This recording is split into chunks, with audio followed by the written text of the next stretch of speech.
waxa qaranka u dagaalamaya waxa qaranka dhinaca haya kuwa gooja hada ku dhimanaya kuwa u dagaalamaya intuba waa habar jeclo gaar ahaan waa reer burco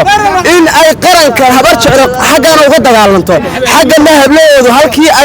halkii ay baashaani lahaayeen ee sida laandheera saa u tallaabsan lahaayeen ayaa habloodu la xidhxidhaya bishaaro baanday waa gabar laandheera oo reer daahir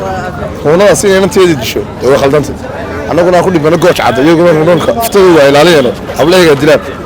muuse bishaaro calbaanday iska soo daa nin weyn oo wadankii hayaa tahay ina yaroo meelaha wax ka titirina xidho waa khalad habar jeclad waa reerka kaliya waddanka u dagaalamaba kawdhe intaa waxaan leenahay dowladdu xaalna ha siiso sida u dhaqsaa wadan la soo daayo bishaaro baanday xadhigeedu waa khalad caddaana baan u arkaa in la xidho waxa qaranka u dagaalamaya waxa qaranka dhinaca haya kuwa gooja hada ku dhimanaya kuwa u dagaalamaya intuba waa habar jeclo gaar ahaan waa reer burco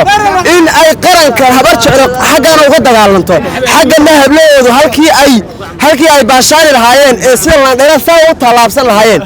ayaa habloodu la xidhxidhaya bishaaro baanday waa gabar laandheera oo reer daahira gabadha ugu laandheeraseed weeye kuwa wareeyaasha iyada oo kale ah ee sideeda u soo caytamaya ee sideeda Soomaaliya iyo wax walba soo qaadanaya ee caytamaya in la soo xidho weeye bishaaro baanday xorriyadeeda loo soo celiyo hadii loo soo celi waayana wallahi billahi muuse inay tan lagu jireen oo gooja hadaan ka dagaalamayn oo hablaha iyaga in xabsiga lagu gurayno ee wallahi waa laga wada hadlay rag bay iska arkaya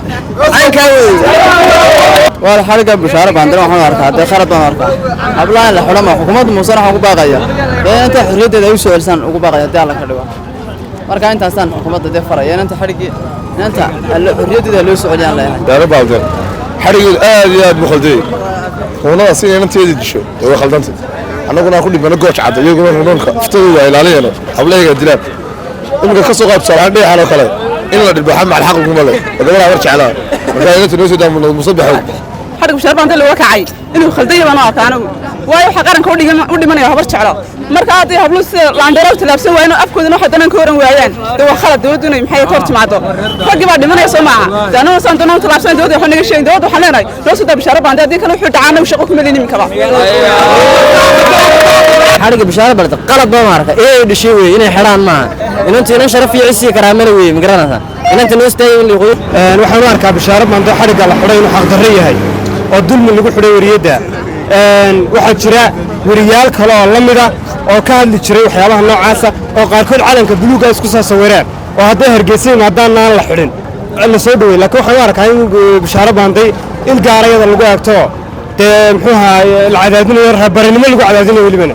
ana markaa bishaaro baanday waxyaabaha weliba lagu aaneyn lagu haysto mucaaradkii taageertaa baa leeyahay dee mucaaradku mayna Somaliland ahayn reer laascaanimo mayna Somaliland ahayn in xukuumaddu waxay geysanaysaa haddii laga hadlo dee maaha in dulmi ay wariyadu geysatay markaa wariye bishaaro baandaha la sii daayo lana xaqdarra ku xidhanta walaal aad baa looga khalday inanta inaa habar jeclaan la xidhaa waba khaladba way dambaabeenba kawdhe habar jeclad waa reerka kaliya waddanka u dagaalamaba kawdhe intaa waxaan leenahay dowladdu xaalna ha siiso sida u dhaqsaa wadan la soo daayo bishaaro calbaanday wana bishaaro calbaanday horta anigu iyo bishaaro calbaanday isku mid baan Soomaaliland anigu waa miig iyo meelahaas ka yara jooga Soomaad gara war anigana intaan muuse ugu darin Soomaad gara waxa horta muuse bishaaro calbaanday iska soo daa nin weyn oo wadankii hayaa tahay ina yaroo meelaha wax ka titirina xidho waa khalad Soomaad gara ragga xidhaniguba Soomaaliland waan yara jecelahay ma garanaysaa waan yara amaana Soomaaliland aniga baa xidho horta xadgeeda igu bedel Soomaad gara 9 gaba soo daabaan leh muuse